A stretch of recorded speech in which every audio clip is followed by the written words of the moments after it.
college basketball doesn't give you a breather, it exposes you. Because this week, the gap between we're fine and we've got problems got real loud. Kansas looked like Kansas again, but only after Iowa State reminded everyone how fragile this season is. Florida might actually be awake now, and that should scare the rest of the SEC. And Nebraska didn't just win; they embarrassed someone and started asking Final Four level questions. Meanwhile, Tennessee survived double overtime. North Carolina's defense is officially a concern, and there are ranked teams walking around with cracked foundations, pretending nothing is wrong. If you think this season is settling down, you're watching the wrong sport. Sam, let's talk about who actually showed us something and who absolutely did not. Yeah. So, the box scores kind of lied to you over the course of the last few days. Some of them did, some of them didn't. But some teams won and looked bad, and some teams lost that looked pretty solid. I mean, they gave you everything you needed to know. A few of the contenders and one bad matchup away from being exposed in March is what we saw as some of these teams, like your Iowa States, Kentucky season on a brink, saved by a shot. So it's like right now it's January. We're in the throes of conference play. If you came in feeling confident about your team, there's probably a chance you shouldn't be, depending on who you're rooting for, what your colors are. But yeah, let's get into it. I mean, starting with some teams that are under respect and some ones that are flirting here. So I think we're gonna fire it off with this UConn team at Seton Hall. Before we get into this game, I do want to preface that there are rumors that a fan had a witch do a seance on the Prudential Center to lift the curse of UConn playing in this building. So, Jake, let's get into it. What were your thoughts here? Well, whatever it takes to win, right? And I mean, it took everything UConn had to get this one out. Like when me and Brad previewed this game, I told you the Seton Hall team isn't to mess around with. That defense is legit, and it made me nervous there for a minute because I think UConn stretched it out pretty got close to a 20-point lead there, but then all of a sudden they came roaring back. Golly, we kind of know what UConn is, and they're a very good team, but they're not the team that has in the last few years that blows teams out. They're very, very good, very, very solid. Depth has a little bit of an issue, but they're going to be extremely hard out because they're extremely well coached and they do a lot of the little things right.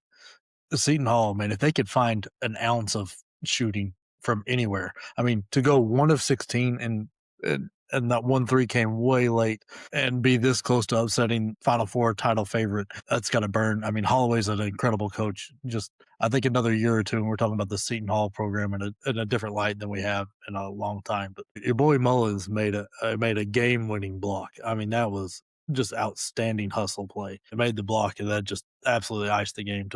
There was no way Seton Hall was coming back after that. Yeah, so I think your biggest criticism on Mullins has been his defense. Obviously, he's got the tools offensively. He's got shot. He's got the confidence. But yeah, he's had some defensive moments here over the course of the last couple of days that kind of like lend you to believe that he's like turning that corner. 3 steals and 2 blocks in this game alone. Yeah, absolutely fantastic effort on both ends of the floor. I think he put up 11 points on 9 shots. Not super efficient, missed 3 3-pointers, but he took them all with confidence. I think he's definitely turning the corner.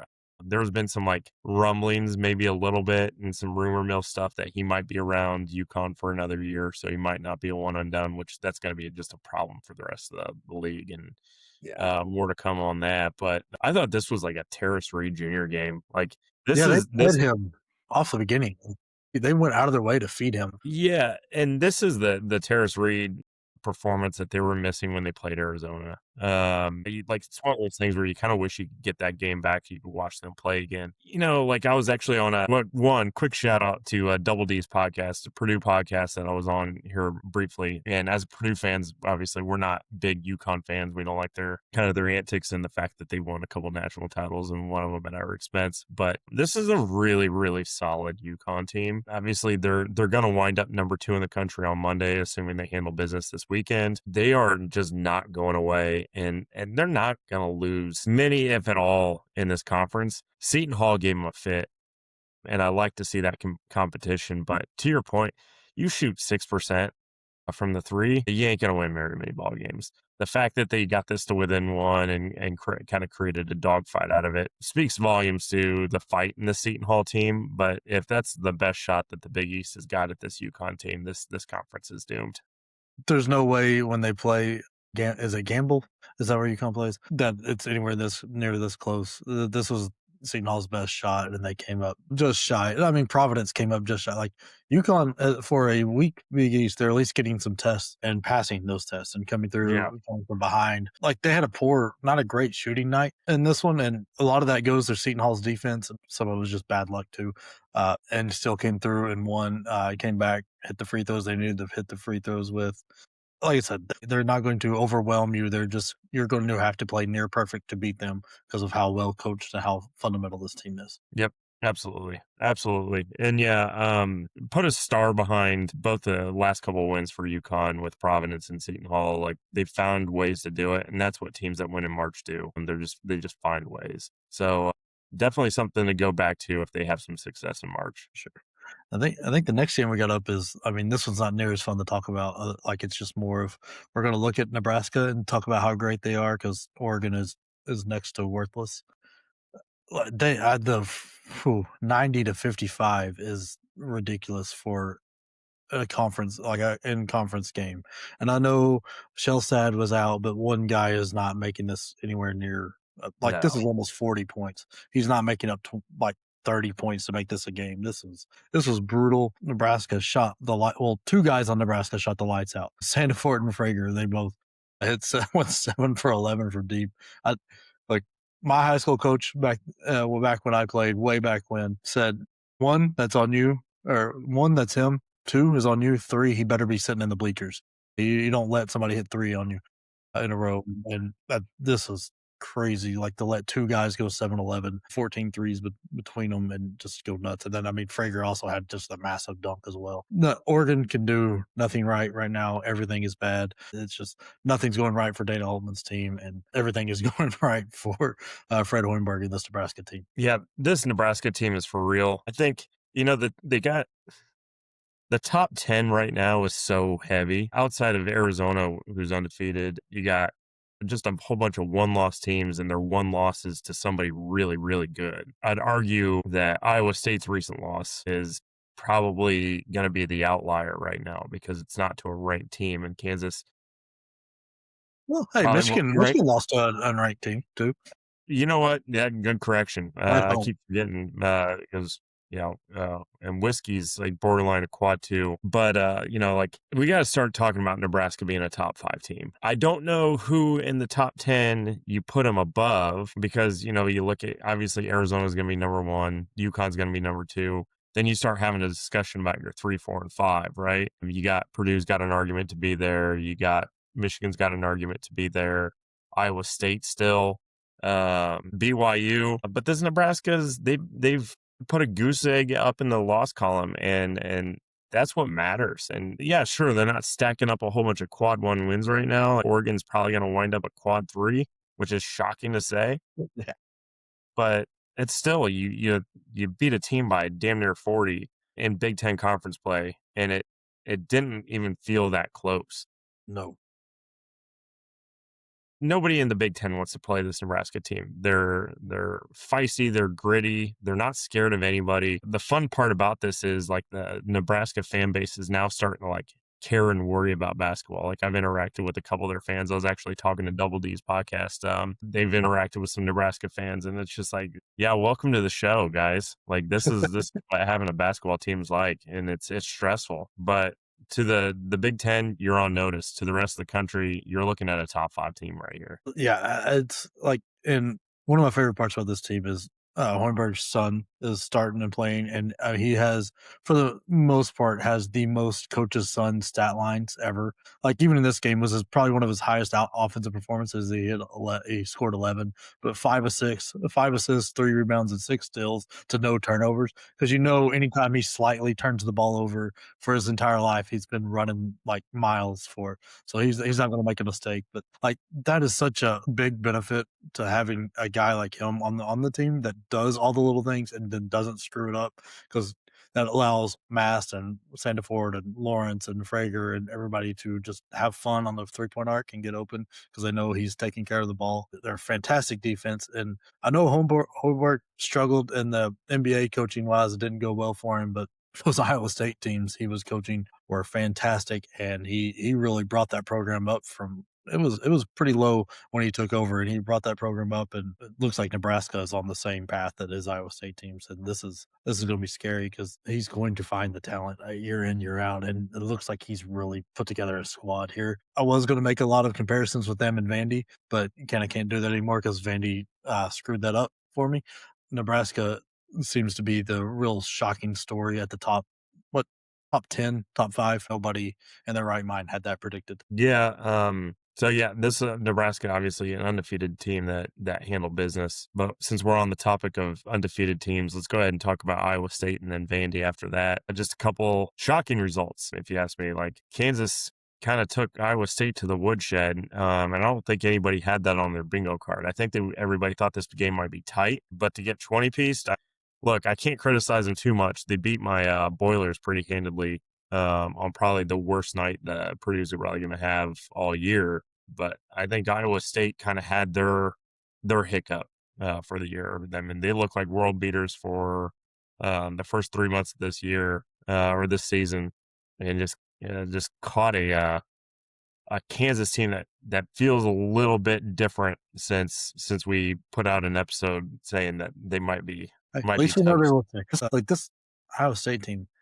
I'm not trying to take anything away from Kansas. Council, White, and Peterson played extremely well. It was one of the better games I've seen out of Bedinga as well. But they looked tired, lazy, and asleep on defense, which is shocking to me because like their calling card the last few years has been defense. I know they've been a little bit more offensively talented this year than normal. But, I mean, they looked absolutely not like the defense you get yelled at for all through. Right? Like when you're playing that, I'm gonna reach over and slap at the ball instead of moving your feet, kind of stuff. That like it did not look good at any point. Kansas took advantage of every bit of it. I mean, Trey White with 10 rebounds is kind of crazy in 5 threes.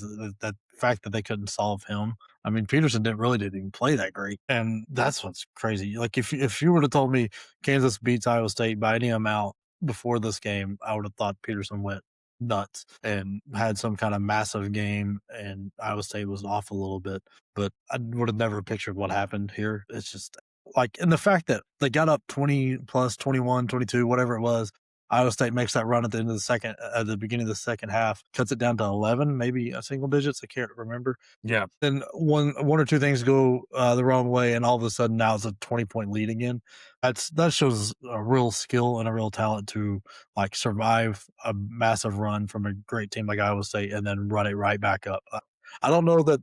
I think this might have been a flash in the pan for Kansas because it's still all the same issues are still there, but they did show that any given night they can get really hot, at least at home, and take over a game. Yeah, they're definitely showing signs of life. Peterson obviously getting more minutes is helping. I'm still that, but to your point, Bedinga had a good game. Council had a good game. They shot the ball well. This Iowa State team doesn't allow very good shooting at all. They only forced 9 turnovers. I'd say forced 9 turnovers. I think 3 of those were unforced by Kansas in the first half. Just some like bonehead plays, but you'll have those on the course of a 40-minute game. But 51% from the floor, 50% from 3. Kansas kind of did whatever Kansas wanted to do, and that was a shocking result from this Iowa State team that's kind of imposed their will with everybody they played. So I expect Iowa State to bounce back, but their schedule is not going to get much easier. I know they go into Cincinnati here, then they have UCF at home, and then just kind of a couple eggs at the end of January, but then it starts right back up. I mean, they've got a gauntlet ahead of them here in February. So whatever There's no issue you night guys off in the Big have, 12. I hope you guys get it figured out because Big 12 play is not forgiving. No nights off. I mean, Cincinnati record is nasty, but I mean their last few losses have been like 1 or 2 buckets. Like they're right there on all those games, and so the Big 12 is going to be rough. So I mean, Iowa State's not got time to figure it out. They've got to be right back on it, starting with Cincinnati because I think that one's at Cincinnati. Isn't it? Yeah, it is. Phew. Yeah, like there's what's that? There's it's kind of like the SEC last year. There's no nights off. You can't take any of them for granted. So we got to talk about our other undefeated team that is no longer undefeated, and that would be Vanderbilt. Jake, what did you see? I saw a big glaring hole that hadn't shown up before. The absolute pure lack of physicalness and of this Vanderbilt team and lack of being able to rebound. I mean, they got nearly doubled up on the boards, 42-24, and I mean the physical nature defense that Texas threw at them made Tanner uncomfortable. You could tell it's like 3 turnovers, only 2 assists, and was 5 of 15. It made Duke Miles work really hard, 7 of 16. Vandy was shooting probably way too many threes for what they were needing to do, but like McLaughlin, this is the worst he's looked all year. 9 points and 7 rebounds, but it took him 4 of 10, and he shot 4 threes, which is very unusual. Like this, I saw size and physical game absolutely bother this Vandy team, and that's not good because they've got Florida coming up here on Saturday. I mean, we talk about later, but Florida looks real now. Yeah. What is one thing that Florida's never had in question this year is very physical front court that rebounds the ball like crazy. Vandy's got to get that fixed quick. I mean, Texas, this was the last couple of games. Texas, like after getting blown out by Tennessee, Texas has kind of looked a little bit better here. Like Mark and Swain kind of woke up a little bit. And if I can't say his name, but Matas Volkanitis, if he can stay on the floor, this Texas team is very good. I mean, they're running 6.5 man rotation. So any Yeah. foul trouble, they're done, which unfortunately is probably going to happen a lot with the way, I mean, Volkanitis or however you say his name, and Heidi were both in foul trouble in this game. And that's the reason I think Troy and Wilcher even played. So it's really a 6-man rotation, and that's not going to get you anywhere. Your team is way too thin for that. Yeah, I had to go back and watch this one because, like, if you would have told me that Vanderbilt got blown out by Texas, I would have thought that Cam Heidi would have had like some stellar game because that seems like that type of thing that he would do. Just, obviously I've got some love for him for his time at Purdue and all that fun stuff, but Cam Heidi went to Cam Hiding again, reminiscent to some of his days at Purdue that we don't look on fondly as a fan base. But Texas still won this, which to me is not so much a shining a bright light on Texas and saying, hey, great job. It's more of like kind of sounding some alarm bells on this Vanderbilt team. I know they flirted with disaster a couple times before, but this is disastrous. This isn't, I mean, Texas is like, they're pesky. I don't want to say plucky is a word I used when I was recording with Double D's earlier, and I used the word plucky for Iowa, and we'll talk more about that game here in a little bit. But this Texas team, they imposed their physicality on this Vanderbilt team, and Vanderbilt didn't like it. And you know who else imposed their physicality on this Vanderbilt team was Memphis, and Vanderbilt didn't like that either. So they might have a kryptonite here. They might, if you get physical, you get athletic, you crash the boards, and you make life a little bit difficult and borderline like fouling without getting called on for fouls. You're gonna disrupt this Vanderbilt team, and they don't want the physicality. They want to shoot from beyond the arc. I mean, they lived by the 3-point line, and sure, analytically, sometimes that makes sense. But in this game, it sure as hell didn't, and I think it was Texas's physicality that really forced the issue here. Yeah, it was just like when I was looking through the box score of this game. Like I mean, watching it, it kind of showed up, and then but you start looking at it, and like Tanner, Miles, and Nickel, all about half their shots that they made, not that they took, but half that they made came from beyond the arc. That means they're not doing anything towards the bucket, not getting to the free throw line, because that's the thing that does not get counted enough is when you're aggressive and you're going to the hole and you're getting in the paint. One, that's gives you better 3-point shots because your guys are able to step into it and the defense is collapsed on you. But two, you get fouls and you get to the free throw line and you can fit. If your jump shot's off, the best place to fix your jump shot is at the free throw line when you can form shoot with no pressure. Like you need that kind of stuff. And Vanderbilt had no what to get inside. They would get in there and they were immediately looking to turn around. And that's bad because like you've got Florida on the schedule. We got Kentucky, who's a very physical team. We got Tennessee, who's a very physical team. And I mean, I'm sure we could go through like even Arkansas can play physical down low. Like they beat Bama in a close game, but nobody has once said this Bama team, they play physical and they rebound. That's been their kryptonite. Like that's the teams that kind of beat them. So I think Vandy is very good if you can play at what seems to be. Now they could get this fixed. If you play Vandy's game, Vandy's going to beat you at it. But as soon as you start roughing them up, it's like they don't know how to handle it. Yep. Yeah, it's like a slap in the mouth kind of thing. You have a plan until you get punched in the mouth, Mike Tyson, right? I don't think Vandy had a plan once they got slapped around a little bit, and we'll see how they bounce back. But this is a glaring glaring hole for this team right now. But we've talked about it before. A lot of these one-loss teams, they have these hiccups. Like Purdue's had their big hiccup. Iowa State. Iowa State had their big hiccup. Kansas. Vanderbilt, undefeated team. Big hiccup with Texas. Let's see how they bounce back because Purdue, obviously, they've handled business. They've gone 7-0 since getting embarrassed at home by Iowa State. And so let's see how Vandy bounces back. Let's see how Iowa State bounces back. Two undefeated teams going into this week and got some real questions to be answered over the course of next week. So let's see how these receipts come back. Who do you have a bigger question on of those two, Iowa State or Vandy? Which one? I don't have any questions on Iowa State. I'm not even remotely worried. You go into Fog Allen, things happen. This Iowa State team is extremely well-built team, and they've got a great point guard, and they've got an All-American, and Jefferson, and is it Jeffries? Why don't I think it was Jeffries? It might be Joshua Jefferson. JJ. Yeah, that guy. But they've got an All-American in that kid, and I think those are the things it takes for a winning formula. I think this Vanderbilt team, they got more questions.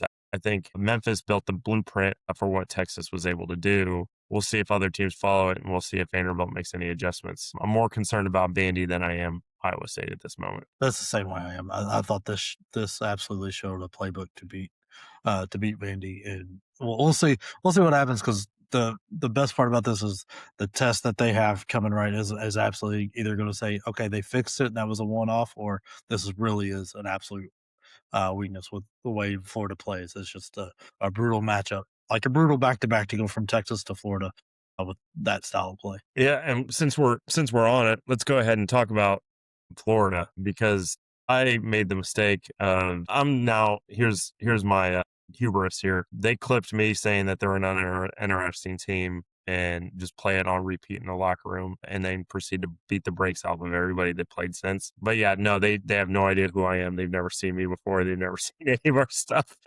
I offered my mea culpa on TikTok the other day where I was like, look, I said you guys weren't interesting and I was wrong because what you guys did to Oklahoma was an absolute drubbing. They've woken up.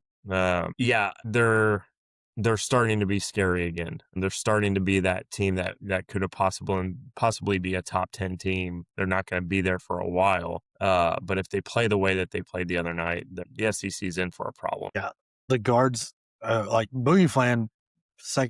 Into the first half of the Tennessee game, figured out like, oh yeah, I can play basketball again, and since then has taken off. I mean, like, still not shooting the ball great, but it doesn't matter when you've got the 7 assists to 1 turnover and you bring in 2 steals and still make 7 buckets. Like, Xavier Lee he needs to be on the bench. You got to start Calvazar.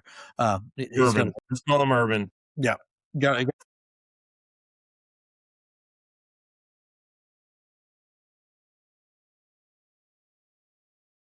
27-19.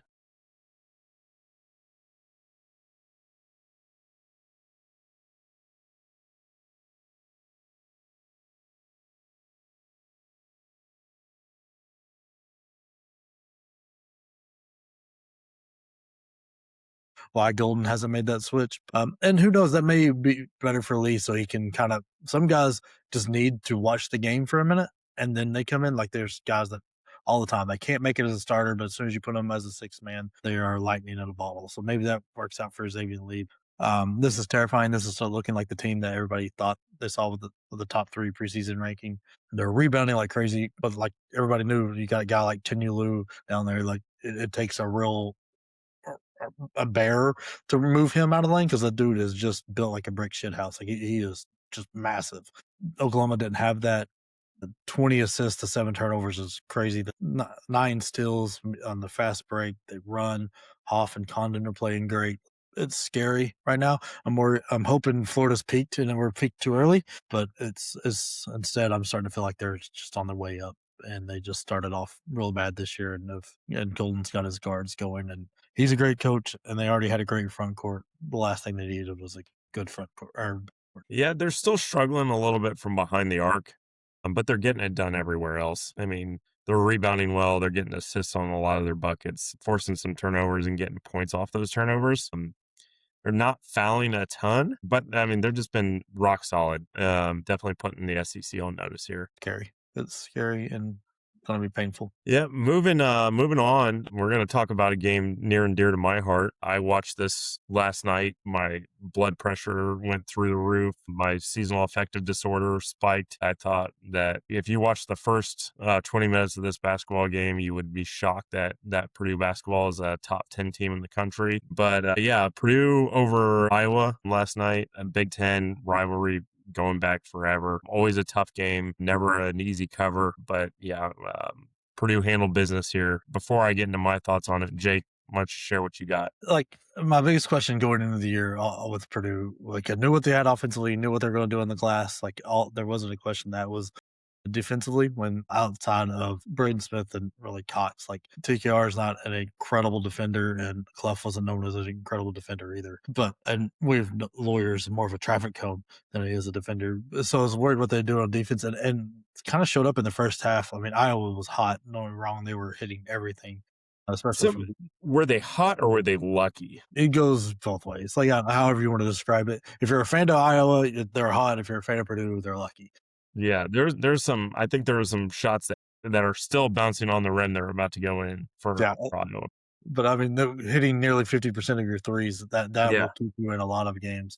And that's like that was my fear with Purdue was just the lack of, not that they're bad defensively, but they can't like the lack of being able to put pressure on people defensively, um, for an offensive night because this wasn't the greatest offensive night Purdue's had, especially like the first half. It was a balanced attack, but not the fantastic flowing offense that we've seen most nights. But my real issue here is Iowa. I still think Iowa is not a great team whatsoever, and they live and die by that 3-point arc. And it's kind of like Vandy a little bit. They get scared to go inside. You shoot 10 free throws. That is not good enough to win games, especially on the road or like upset teams. Like you've got to get a little more aggressive and you've got to get inside and you've got to get to the line. I mean, 25 of your 51 shots are from beyond the arc. That's not great, especially against a team like Purdue that is going to out rebound you and out physical you. Like when it comes to the glass, I was got to do a little bit more there,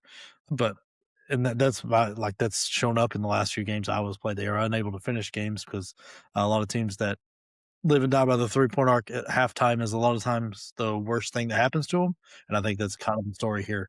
You go into halftime, you fall out of your shooting rhythm a little bit and it takes a little bit to get back. And by the time you get it back, the game's out of reach. yeah. So I'm gonna break this game up into two segments here, Jake.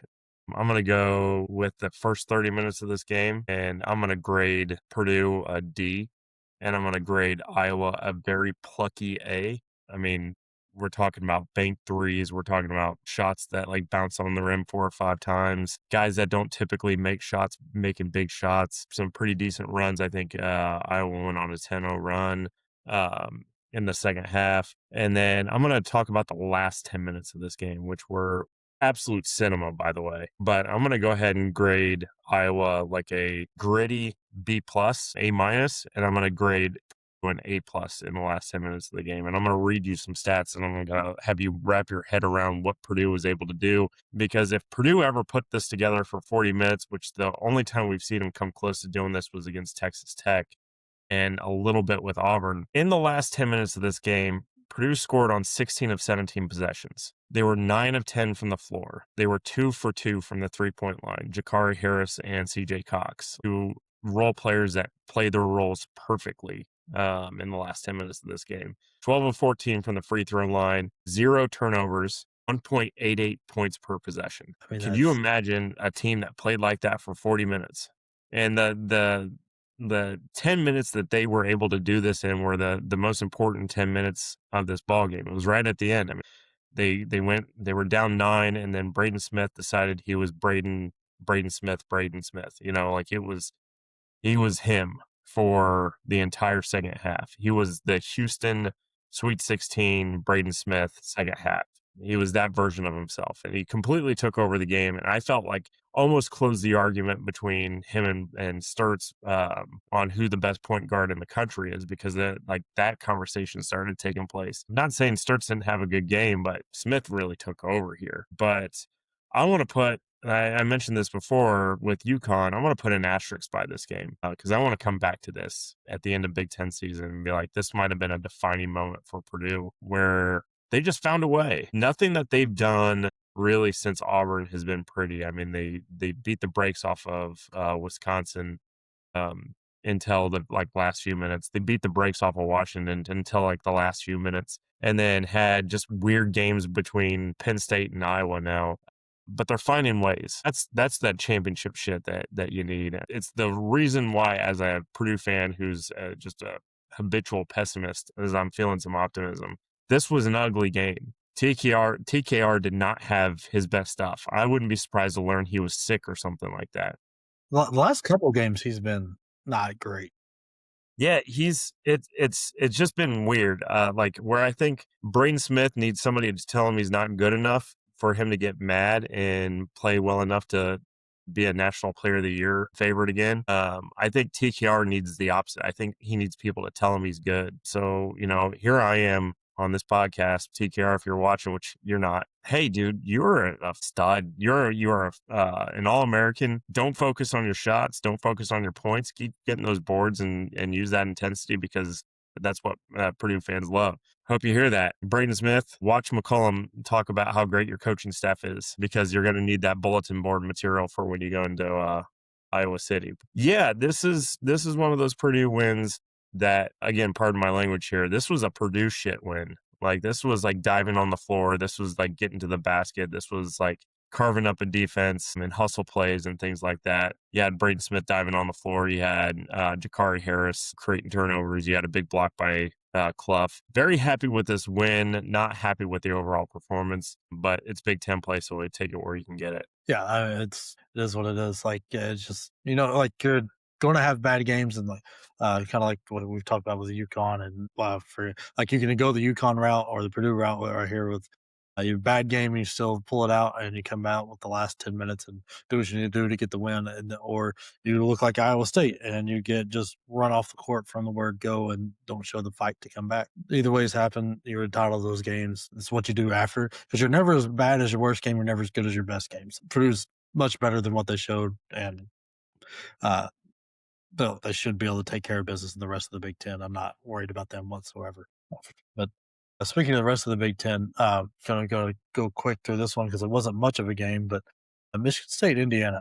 We kind of know what Michigan State is. Here's the question I want to know. Do you think DeVries is overrated or just getting all the defensive attention? Because I'm starting to feel he's overrated. Yeah, let's look at what he's done against the power teams, right? So if we go back to all the way at the beginning of the year, he goes nuts against Marquette, but then what we found out against Marquette is that they're not very good. Minnesota, he's 9 points on 3 of 13. Has a good game against Louisville, 26, 5 of 14, but a lot of that is done at the free throw line where he went 12 of 13. Penn State scores 12 points. Kentucky, 15, not a great shooting night, 4 of 13. Washington, 3 of 7, 0 for 4 from deep. Maryland, 2 of 7. Nebraska, he went 6 of 13, shot 46% from the floor, but then here we are at Michigan State where he's 3 of 10 and 1 of 7 from deep. I think the step up he made from West Virginia to the Big Ten here has been a little bit much for him. There's not enough around to help him out. I mean, Wilkerson's having a great year, but I'm leaning towards him being a little bit overrated here, and getting a little bit too much credit for what he did at West Virginia. Yeah, so I'll say this about this IU basketball team. Playing against Michigan State, they look like a mid-major. They're composed of mid-major all-stars. I think Wilkerson is an absolute stud. I think he is the identity of their entire offense. I like the fight in Enright. I like kind of watching him play. He's scrappy. I just, again, I'm going to say this IU team's not interesting right now. They pique my curiosity every now and then, but it's starting to get away from them a little bit. This Michigan State team that doesn't shoot the ball well, beat them by 21. A weird, sloppy offense that Michigan State has, but they find ways to frustrate teams. I can't wait for them to play Purdue, by the way, and shoot 60% from three, because I just feel like that's just in the cards there. But yeah, DeVries, he's an uninteresting basketball player. I think he peaked in the mids. I mean, obviously had an injury year at West Virginia. I think IU is ready to move on from this group. I think they're going to find an outside way into the tournament. Maybe they've got some work to do, but I think the IU fan base is ready for whatever class that they can build for next year and whatever they can get out of the portal. IU fan base isn't paying attention to the basketball team right now. Well, yeah, that's a fair point. Great time for them to lose by 21 to a Big Ten rival because they're going to be playing for a national title in football, which is still not very palatable. I'm rooting for him, but it's still like it's just weird to say. But this just feels like another ho hum Indiana basketball year. But yeah, I don't. There's nothing about this Indiana team that makes me feel like they're going to be competitive in the Big Ten. My last take on Indiana is they're always going to shoot themselves in the foot for the one more year they gave Woodson and let Dusty May go to Michigan. Yeah. That's going to be a curse of Indiana basketball for a while. Can you imagine me as a Purdue fan having to deal with a potential national title contender and IU basketball team and football team? Yeah, God, I wouldn't be able to go out in public. yeah. It's like if Kentucky ever figured out how to play football. Moving on to the ACC here, super quick on this game. Like Louisville loses a close one to Virginia, but it wasn't as close as the scoreboard said. Louisville's just not the same team whatsoever without Mikael Brown, and I don't know what to make of Virginia. I like them. I think they're very good at time. Like at times, I haven't seen them do it against a team of value yet. It's like they're getting a lot of luck going on here because I mean, they lost to Butler, which was crazy. Like in ACC play, they lose the opener to Virginia Tech, and what was that, like 4 overtimes or whatever it took for somebody to score 95 in that game. And then since then, have been playing well, but it's also been an NC State team that's hit or miss. Cal, who traveled across the country, who doesn't play well from home, away from home. Same for Stanford, and then a beat up Louisville team. They're about to run into a stretch where they get SMU and North Carolina back to back, but I don't know exactly what to make of them. I know a lot of people are high on this transfer class that came in, and I was one of them, but I'm not as sold on this Virginia team with the results I'm seeing right now.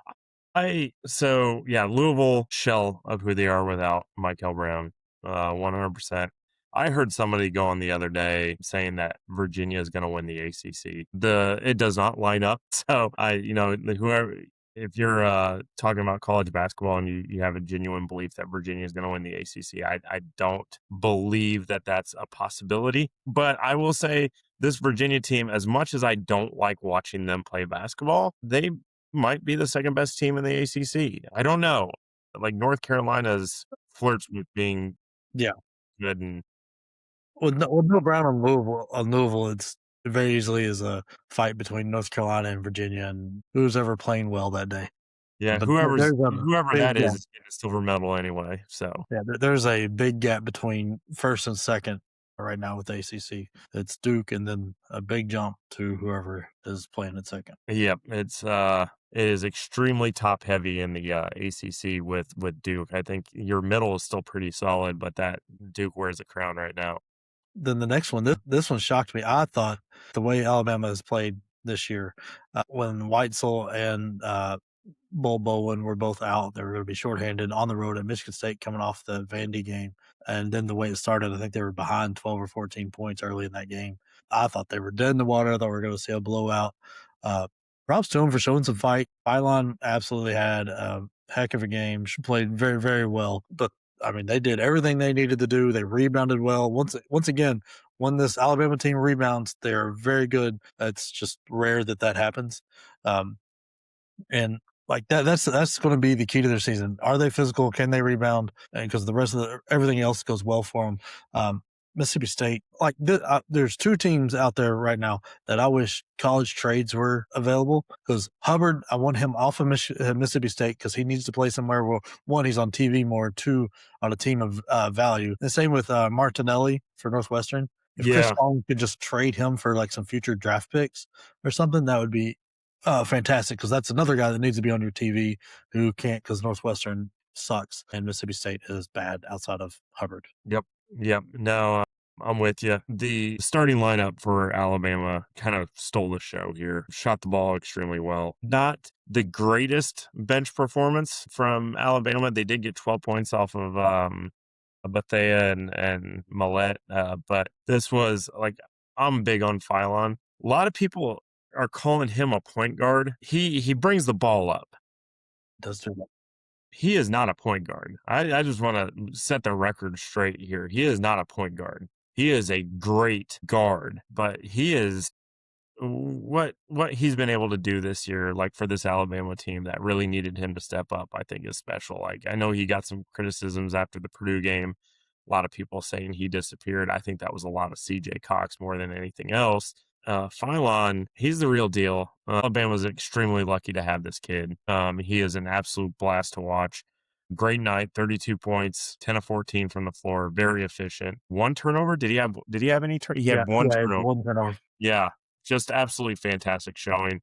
Great bounce back game for Alabama here. Yep. We'll see what goes on with them going forward. But then Michigan and Wisconsin or Washington, that was an interesting game to me. Nobody could shoot the ball well, but front court once again for Michigan. If you're going to play them and you're going to have their guards have a bad game, you that's not how you win. Well, how you win against Michigan is you make their front court inefficient, and Washington could not do that whatsoever. Those three guys with Mara, Lindenberg, and Morris Jr. took off 14, 16, and 20 between all three of them. What sucks is a sprinkle with Washington has a good team. They're not going to get rated good because they cannot get healthy. That team is just missing guys left and right. I wouldn't want to see them in March, but I don't think you're going to get to because I don't think they're going to win enough games to get there. Yeah, I got one of the notes that you put in here, Jake. I can't agree more. Washington, Danny Sprinkle's got this Washington team so close. Right. They are so close to being a good team. Obviously, they're not 100% healthy.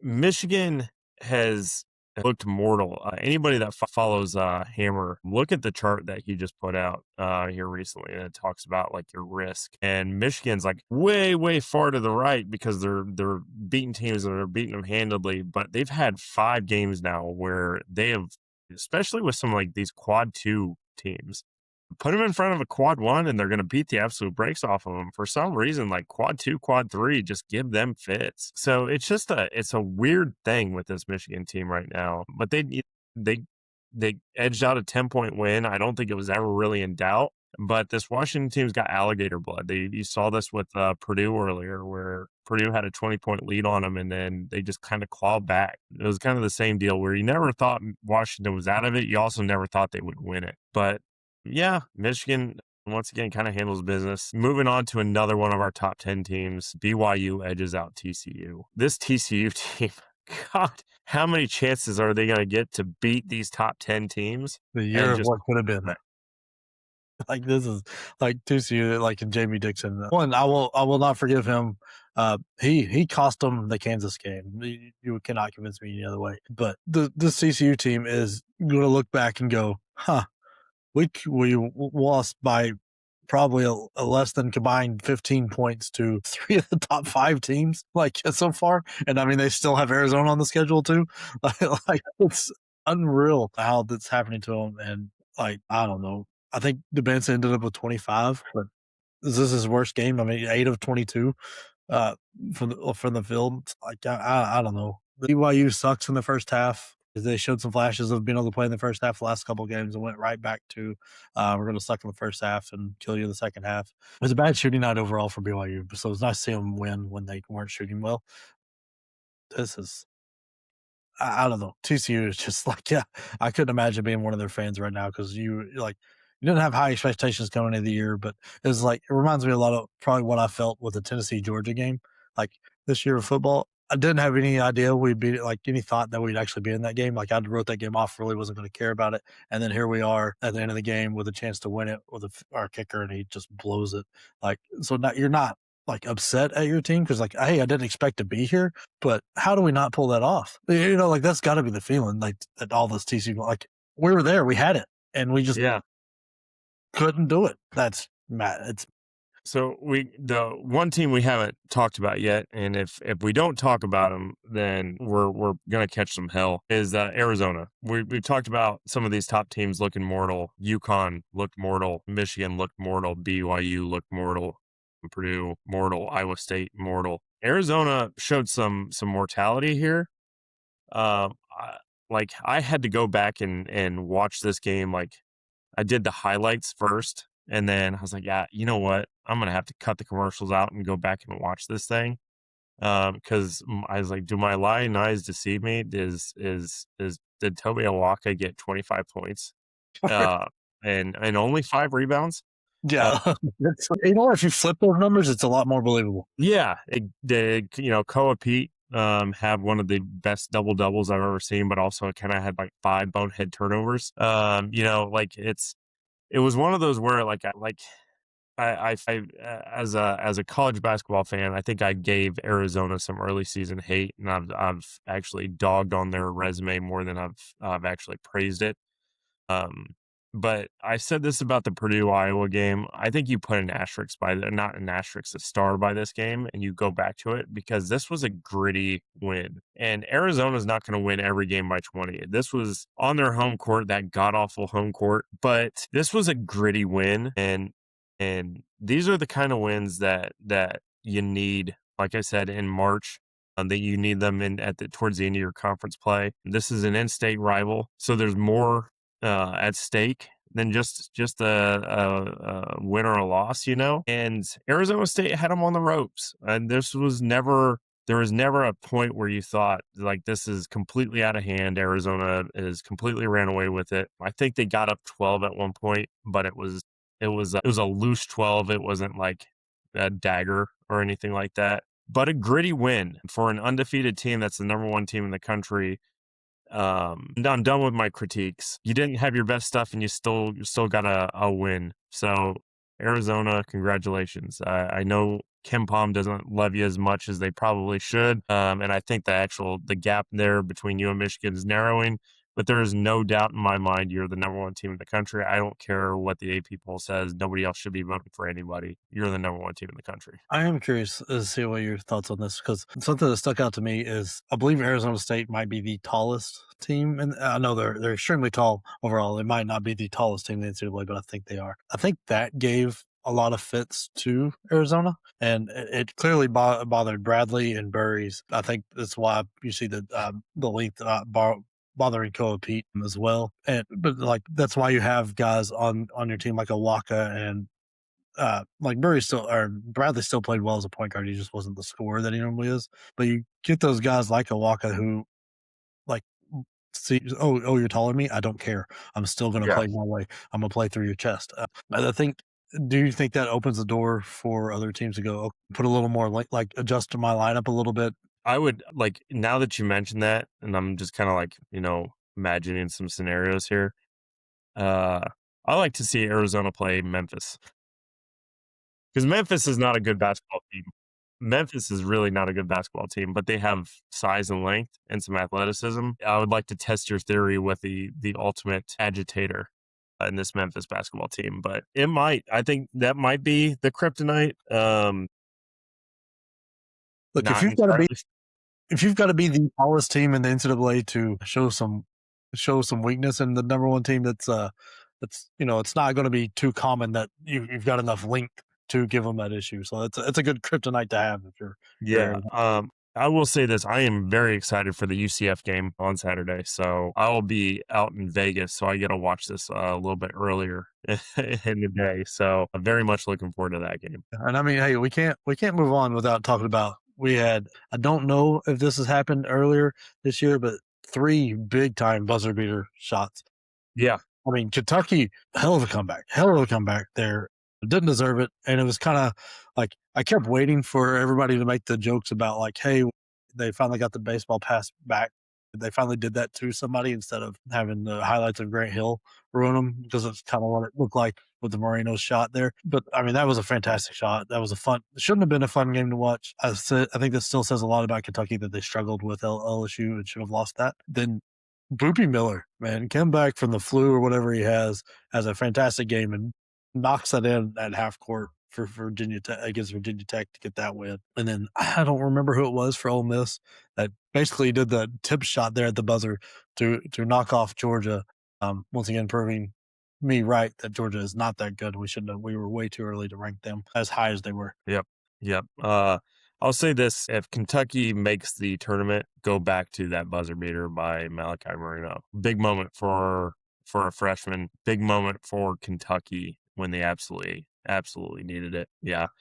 Love the March feel that we're getting in January here. This is honestly one of the best all around college basketball seasons I've had.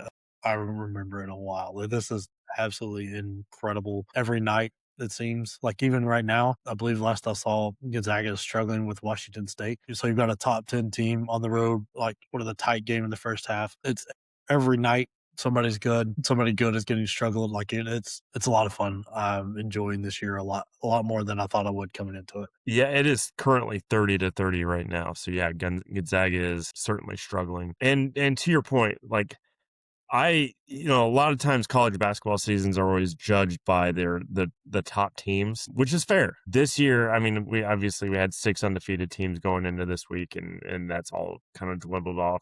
But one of my favorite things is to just go through and like read your top 15s win loss. And when it starts getting to like, 12 through 15, it gets a little bit dicier. But this is one of the best top 15s we've had in a while. Like, and the losses are not coming to like shocking teams. I mean, outside of Michigan's got quad 2 loss now, and I think it might wind up a quad 1. Like, there's nothing like, oh my God, they lost to nobody state.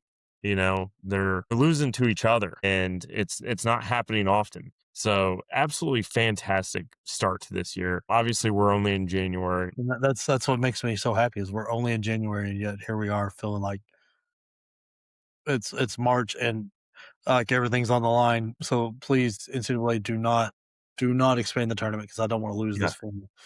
Yeah. This is me watching basketball. I'm throw my notes out there. You tell me where you agree, disagree, or anything you've picked up that I didn't. What I've learned over this week: Florida is awake after their hibernation. And now that the turn of the year has happened, they are looking like the top 5 team that they came into the year with.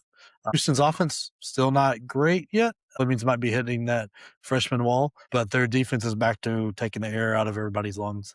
They strangled West Virginia. West Virginia couldn't move. I think it took them 15 minutes to score 5 points. Nebraska, Final Four caliber team. We kind of already talked about that. St. John's, are they back ish? I mean, not to the top 5 level, but I mean, they lost that first Big East game and have been destroying people ever since. And please, dear God, AP Voters, give some love to George Mason and Miami, Ohio. Those are 2 fantastic teams that aren't getting little numbers beside their names because they don't play in big boy conferences.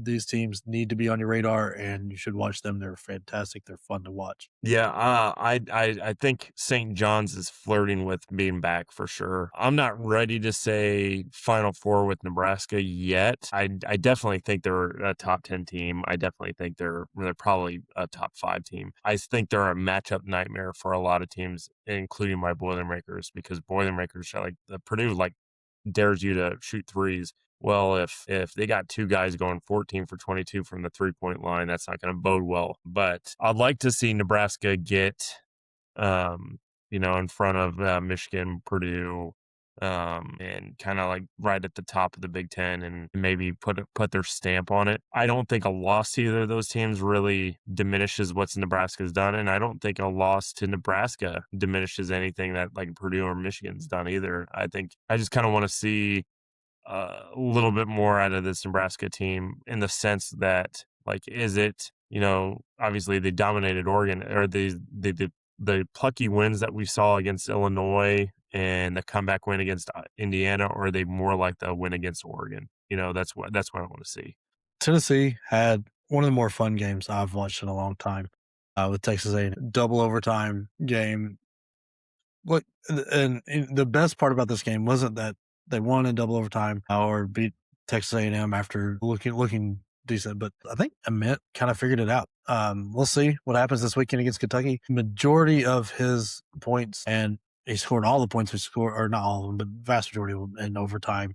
Scored a lot in the second half. This was crazy to me until I was looking at it. He had 2 blocks on the year coming in and had 2 blocks in this game. Took advantage of his size, the 7 rebounds. This is, I think, the big change, and I know I kind of brought this up earlier, was it would put him in at the 4 and went smaller ish. Yeah. Like less posty, I guess, because I'm in 6'10, so you can't really say he went smaller. And I think that difference really changes how Tennessee's offense works. It spreads it out a little bit more and lets him drive a bit because he really likes that one or two dribbles and then pull up. It opens that up because you don't have Carey and Akpara out there or Estrella where your drop coverage happens so much. It gives him a little more room to work. So I think we might see a little bit better offensive Tennessee team. I'm hoping. I'm still not back on them. They're still in my jailhouse because I don't trust them. But we'll see. There were some signs Yeah, of life here. there are some signs of life.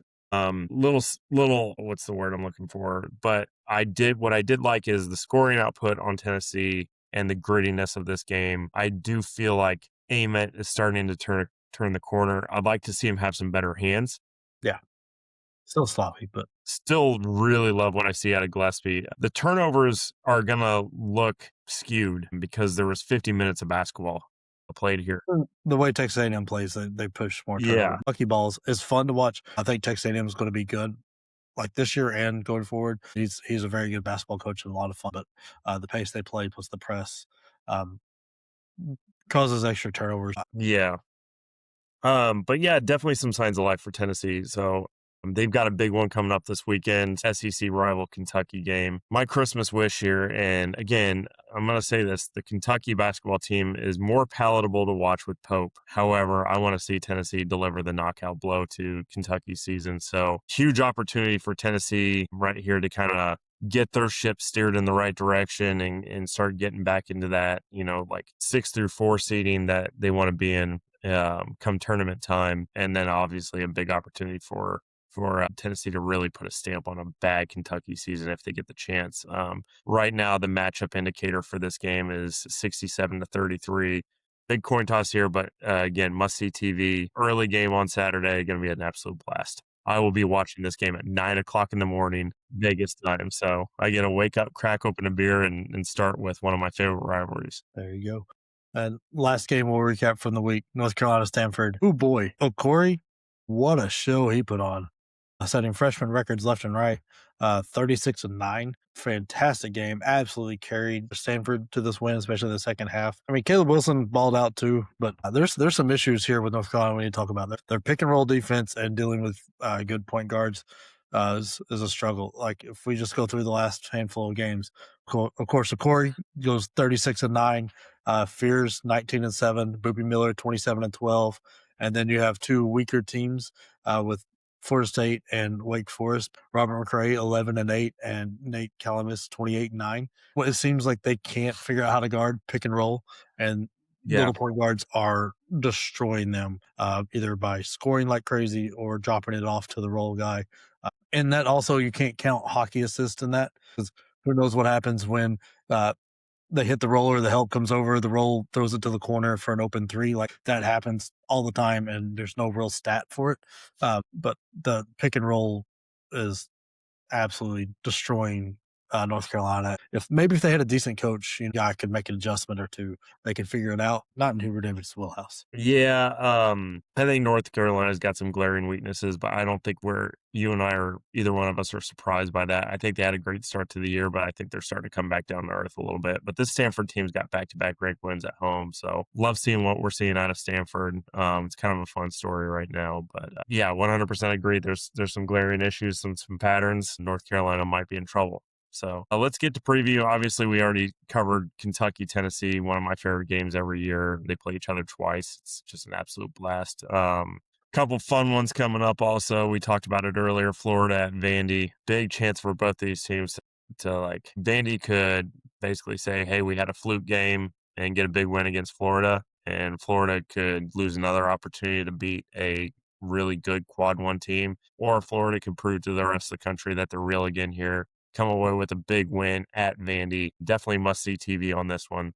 Oh, yeah, I think this is for the best team in the SEC. I think this is that battle. Entirely possible. Even though like Vandy's loss, I don't think that knocked him off that argument too much. But here's like I said, I will be putting my money on this. I will be all over Florida because I think Texas exposed something and Memphis exposed something, and Florida is going to be a lot, a lot for what Vandy can't do. And with the way Boogie's playing now, I'm not sure that there's much Vandy's going to be able to get in their way.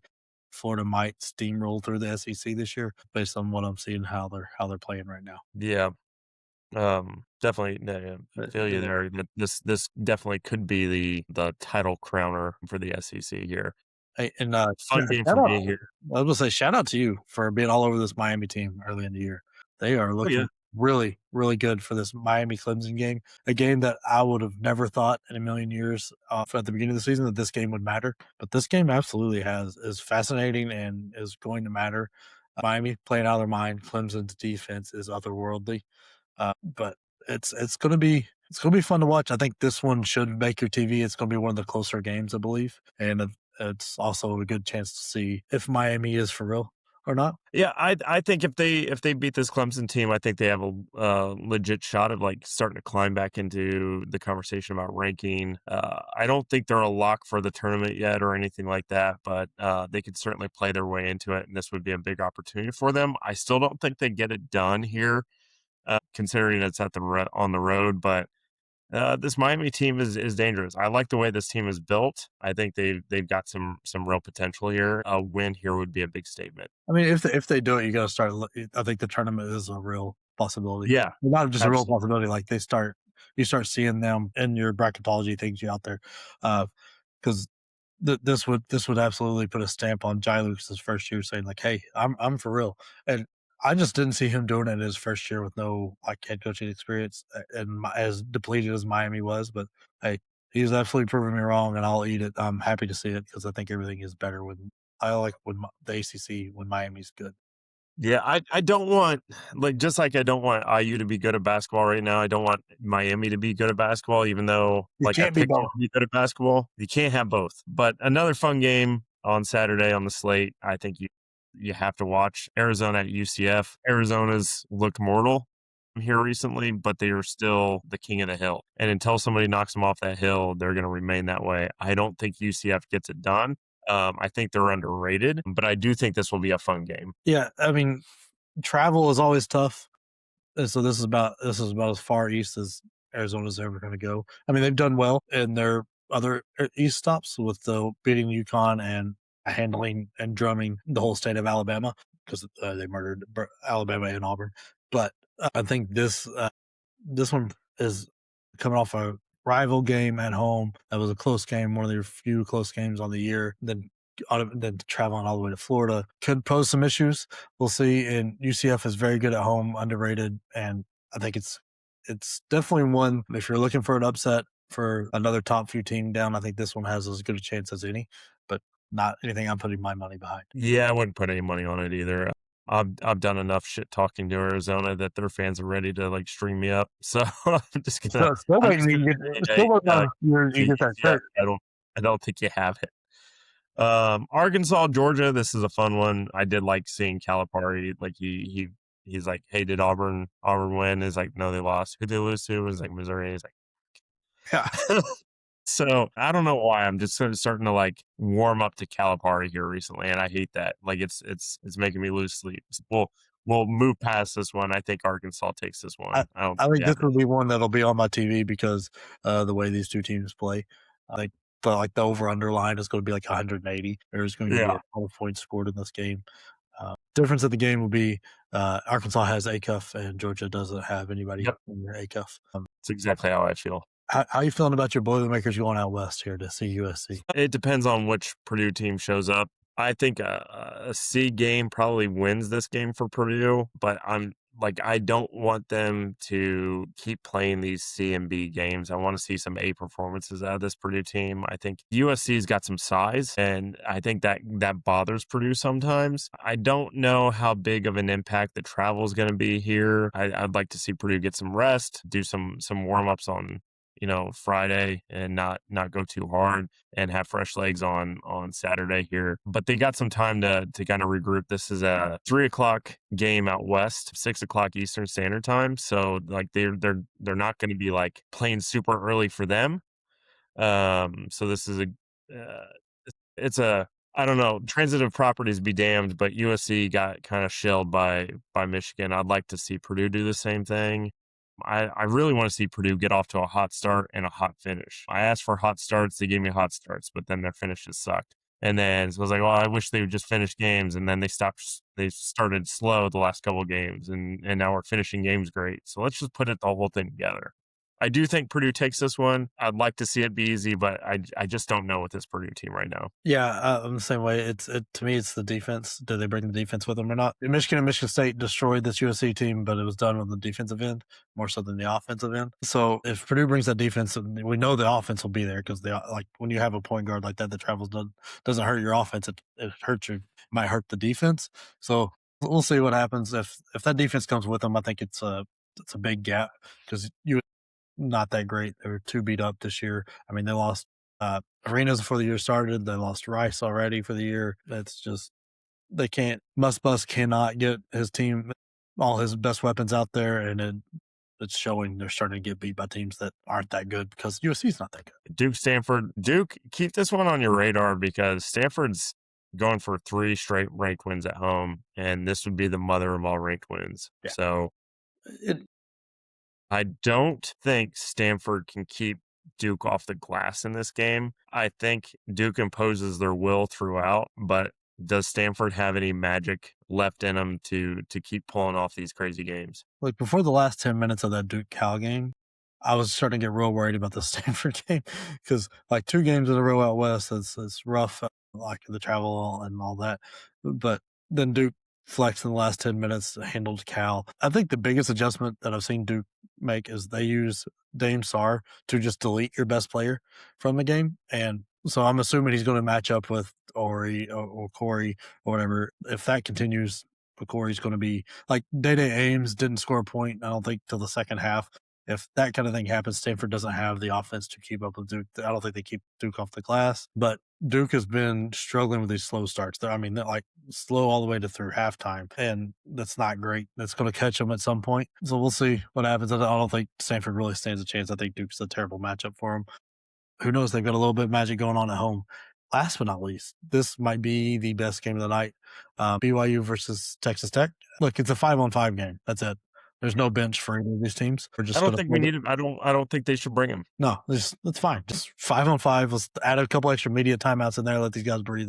Let them go at it because Everybody gets 7 fouls. yeah, this is like it's going to be a fantastic game. It's going to be incredible to watch. Every matchup you can think of. Texas Tech defense versus Demensa, Toppin on Demensa or Kita or wherever Anderson with. Why can't I think of the chicken nugget, the tater tot guy?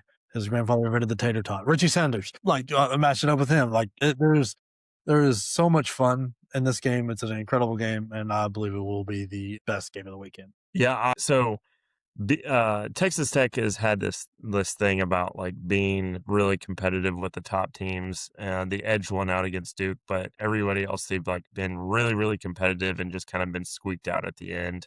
Houston, prime example of that. It's a big opportunity for them to get over the hump with realistically a top 10 team that got bumped down by the AP for no reason whatsoever. I do think BYU takes this, but there's a part of me that's going to be rooting for Texas Tech here just because, one, it's a resume bolster for Purdue, so selfishly there, and I just really like this Texas Tech team. I think they're a fun team to watch when they're playing well. When they're playing bad, it's just like what they did against Purdue, I think was an outlier. I've never seen a good team be that bad. So big opportunity for Texas Tech here, but I just still don't think they get it done. Yeah, I think I'm BYU, but I don't trust it. Moving on to our bench behavior this week. Look, this is we're partially part of this. The rest of college basketball media is also this. We made a big hoopla and complained and cried and wham all about these G League and pros showing up, specifically Najee and London Johnson showing up halfway through the year. And here we are. London Johnson is, to quote his own, Pat Kelsey, his own coach, too overwhelmed to join this year, and he's going to continue his red shirt. My man, you played 3 seasons in the G League at professional basketball. You can't tell me college basketball is that much more than whatever you were seeing there. Like, I know the fans are into it, but yeah, that's embarrassing. Even if it's a lie, you can't say that, Kelsey. Like that, that's going to follow this kid forever. How mentally weak is he that he can't handle, like, after being a professional? Like, these guys not being good doesn't change the fact that I don't like this. yeah, no, it's just, but it also makes it like it takes a bullet out of your gun. it's like a poetic justice kind of thing. But yeah, these guys uh, there's a lot of big deal was made out of it, including myself. Yeah. We don't have to You like know, it, but it's obviously not translating. So I mean, Nanji's averaging 2.5 points in his 14 minutes a game. Like, okay, cool. Add 7 more of those guys, Baylor. I don't like whatever. yeah, If that's the guys that are getting added, I don't know why they would leave wherever they're going. Besides the 1 or 2 year NIL checks they get, because I hope that's enough because they're getting exposed. But one good thing I want to say about I'm going to throw a standing O out here to the NCAA because I want to at least be fair. If I'm going to dog on you, I'm going to praise you when you do something right. And moving the portal opening to after the championship game. yep. Thank you, In 2 weeks, thank you, yeah, they got 2 weeks, because 100%. nothing Thank like you. Nothing like being the eighth man on like a number 3 seed that has a chance to go for it, and you're having to decide: do I want to ride this out this year for a possible championship, or do I go take the money and go start over this school? Because Right. opening it right before the tournament was the dumbest thing that had ever gone on. Yeah. Uh, And it was awful. It was yeah, awful. it was So stupid. It puts kids in weird positions. It put coaches in weird positions. It was not thought through. Moving into after the championship, perfect. Lets everybody play their full year. Doesn't affect the teams. So it doesn't affect the team. So we know the tampering's happening. But at least we can pretend. But that's you know what? Thank you for doing something right. I'm just you can be done. You can do good things in NCAA. I'm proud of you. well, while we're over here clapping, the coach is giving us the side eye. I think it might be time for us to go in and do our jobs here. Catch y'all next blowout. Take care.